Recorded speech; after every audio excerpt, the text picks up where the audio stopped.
dünyada sevgili saçlardan bizlerge izar sevgi küylede seherde yakan yağmur şebnem birer güllerge güller izhar küylerde tabiatem dökülgende men söygünü sezgende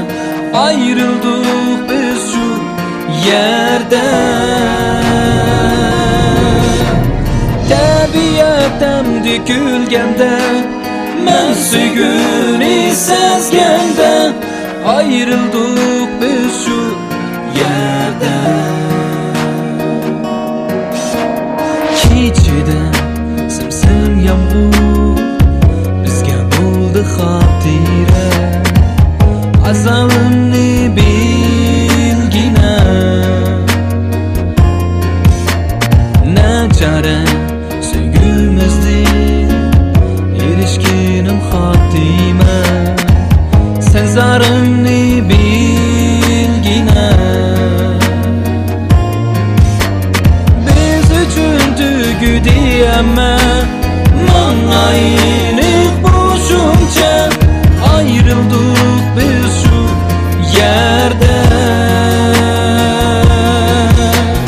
biz uchun tugudi amma mang'aylik boshuncha ayrıldık biz şu yerde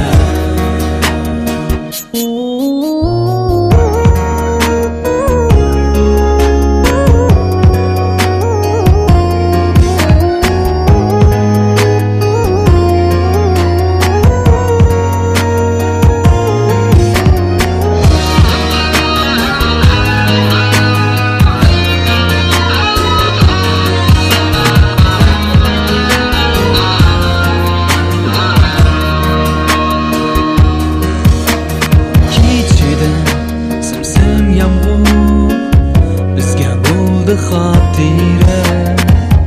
azabimni bilgina nachara sevgimizdi erishginim xotima sen zarimni bilgina